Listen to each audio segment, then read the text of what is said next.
Hey out there, Phoenix fam, and welcome, welcome, welcome. You've got Daniela here of Redesign Your Life Forever, and I am so stoked to be welcoming you to a special edition, throwback, bringing it back, of Free Create Fridays. It is the summer of 2019. It has been a hot minute since I have done a Free Create Friday, or a DIY for that matter. The business has been blowing up. There has been so many wonderful new developments and so many new things to bring to the table that, not gonna lie, I haven't been spending a lot of time working and doing self-care things for myself, especially in the creative DIY area. So maybe you're in that boat too. So today I wanted to come to you and share with you my special recipe for making your own DIY henna. You can put it on your hands. I recently was at the Renaissance Fair here in Virginia, and I've got my henna done, of course, and it's been a very long time since I had actually gotten that done. I can't believe how long I waited. I have missed it so much. So in inspiration of that, I decided to look back into my vault and go, you know what? I used to make henna all the time. I'm gonna make some. I've got all my ingredients over here, and I wanted to come to you and share this with you. It is one of my favorite self-care things to do. It is one of my favorite creative things to do. It's something that I love to share. I love to make a big batch and have a lot of the girlfriends over, you know, maybe some spritzers, maybe some movies and some henna, have a lot of fun drawing on each other, and then you were forced to sit around and do nothing. It is excellent. Such a good time. So come with me and I will show you the materials over here, and we are going to dive right into making your own DIY henna that you can use for henna tattoos. Super excited. And then at the end, I'm going to show you a fast forward flash version of me doing henna on myself, so you can get some ideas for you and maybe for some of your friends and for some parties and stuff. So let's go grab all of our materials. This is going to be super fun. I can't wait to bring this to you guys. Special edition Free Create Fridays is back! Yes!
Okay, here we go. Hello again. Welcome. It is the next day.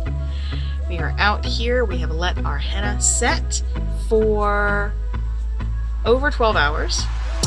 The initial instructions say anywhere from between 3 to 4 to 12 overnight. You could let it go maybe as long as a day. This has a shelf life, let me grab it. This has a shelf life of probably about a week, maybe a week and a half in the fridge. You could put them in, you may be able to add some things to make it last a little bit longer, but really, since it only takes a day to sit overnight, you can make it the evening before you intend to use it, and then you're done. So here it is. Looks pretty much the same, although you can definitely tell that that's got a darker tint to it. And there's the bottom. So different color green for sure. I don't know if you can see that. See where it's oxidized a little bit? That's showing you that nice color brown that it'll start to turn once we put it on the skin. So, random note, semi-random note, I was on a hunt for some of those little henna squeeze bottles or something like that that I could use for that, and ran across a kit in the store. So since we were on the subject and it was $10, I was like, I went and got the henna kit, okay? I also, as you may have been able to tell already, used it a little bit. So this is from this henna kit. I did not imbue it with Reiki yet. I have also not imbued this with Reiki yet. I'm going to do that between now and when I show you how we put it in the bag. Basically, we're going to bag it like icing. That's basically what we're doing. We're going to stir on it a little bit. We're going to add maybe a little bit of water or lemon juice to thin out the consistency. We're going to stir it and beat it up quite a bit so we can make sure we get all those lumps and bumps, because the more you stir it, the silkier it will be. And then it's like a pastry bag, unless of course you have a bottle. So I bought this because it actually said it has the bottle in it. So I made the henna, and I thought it would be a fun experiment to go ahead and do this one last night, because the instructions in this said that you only had to let it cure 45 minutes or so. So I let it sit for an hour in the little bottle. Here it is in the bottle. With the little tip on it. Don't mind the toothpick, I just stuck that in there so that it wouldn't dry out. The lid, of course, got misplaced, because that's what happens to clear plastic lids for the top of things. Am I right? So this only had to sit for 45 minutes, and then I used it. It got a little liquidy on me, so I believe the applicator tip might actually be thin enough to do some fun, really detailed work, because that's kind of more or less what I was looking for. But as you can see, because it got liquidy, in particular that line in the middle spread out, and the same with my foot. So I did one on my hand and one on my foot and got that going. So today, I know, long intro, you guys, I'm sorry. So today we're going to take the henna that we cured overnight, we're going to put it in our bags, and we're going to snip off the tiniest edge, tiniest little bit edge, and then we are going to, I'm going to do a flash forward showing you guys how to do a design, just so you can get some inspiration.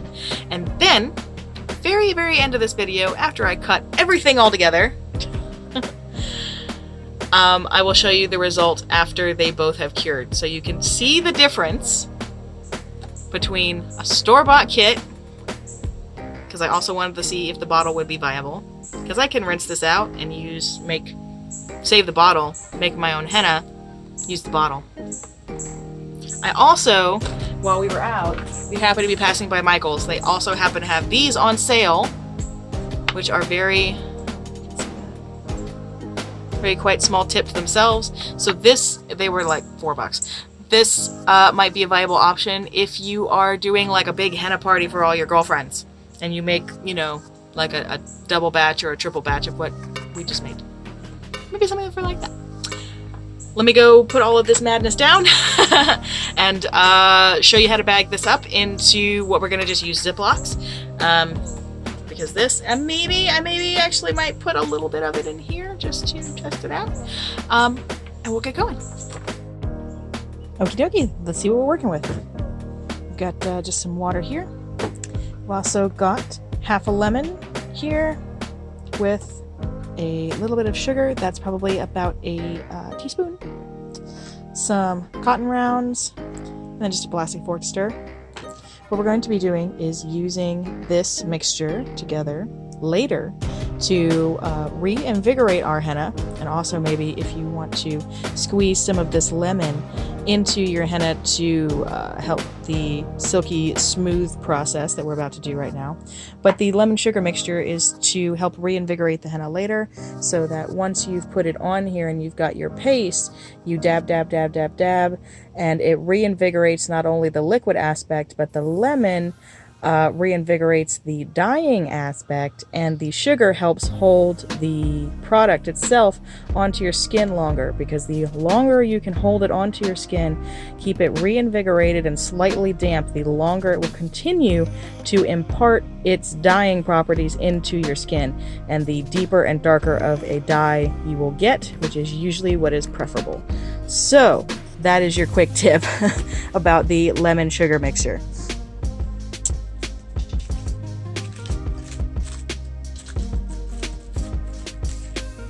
Da-da-da.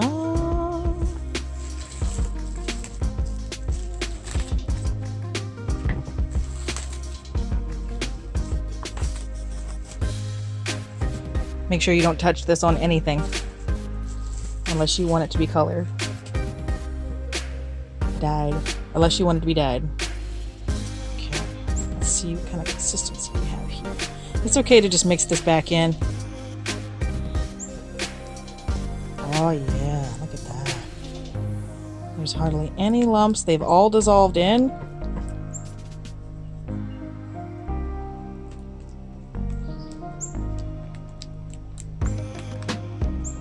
As you may be able to see with the consistency, it's very sticky. See that? Look at that. Yeah. I almost want to say that this is pretty much what you want. Because this will really hold on to your skin and not run. You won't have the problem with this that you will have with, like, this line right here, for instance, was very nice and actually looked much like this line here, but because it was so wet, and this is the flattest part of my hand, it did actually just spread down that arc of my hand. So this kind of texture and consistency, which again is almost like an icing that you want to stick to the side of the cake, is what's going to stick to your skin the best. So this looks beautiful. I don't even think we really need any water. I'm just going to squeeze a little lemon into it just for good luck. Just a little bit. Hardly any.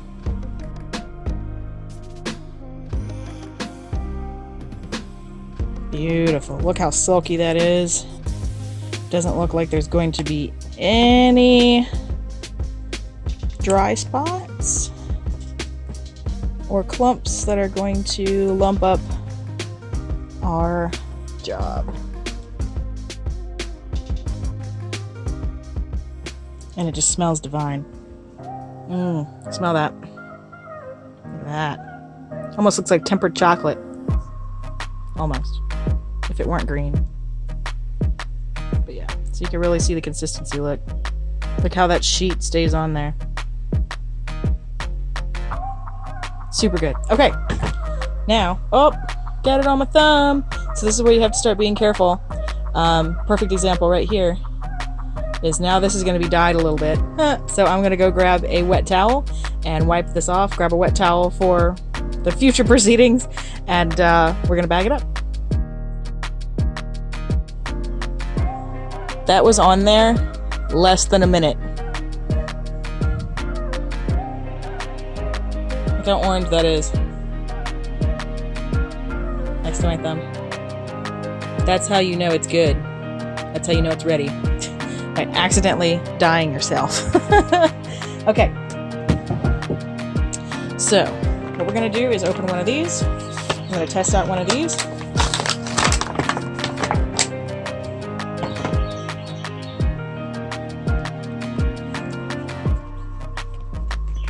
Pretty standard. You can change the tips on it.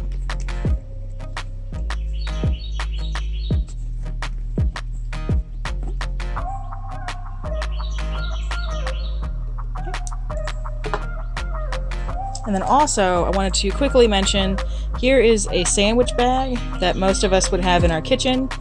This, as you may or may not know, is very, I mean, you could tell the difference. Look, I just ripped it accidentally, just trying to open it.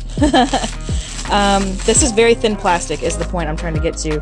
And if you're going to be using non-pre-made cones or making cello cones yourself, which maybe I'll do another tutorial on another time, or a bottle or something like this, and you're going to be using a bag, which is totally fine, I would suggest getting freezer bags, because what's going to happen is that as you are using it, because you're basically going to be holding it like a pencil, squeezing it out like you're doing, pretty little icing work, what's going to happen is the heat and the pressure from you squeezing is going to stretch this plastic, like, as you can see here, completely now stretched out of whack.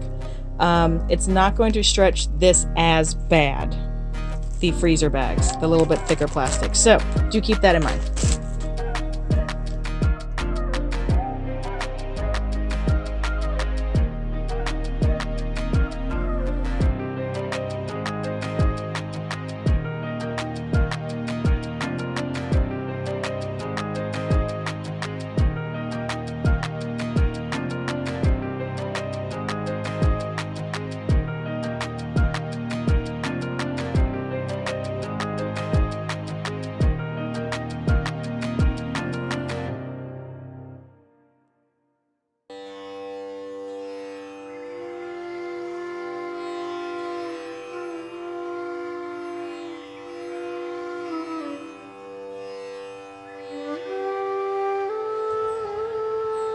All right, this seems to be working really well.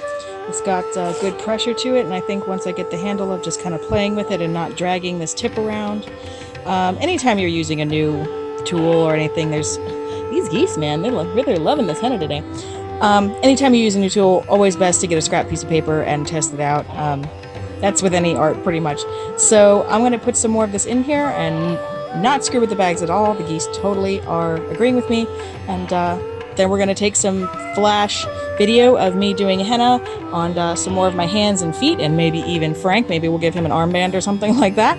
And then we'll close this out. Super excited to play with this. I can't wait to see how dark it is, and we'll see that later. Let's go.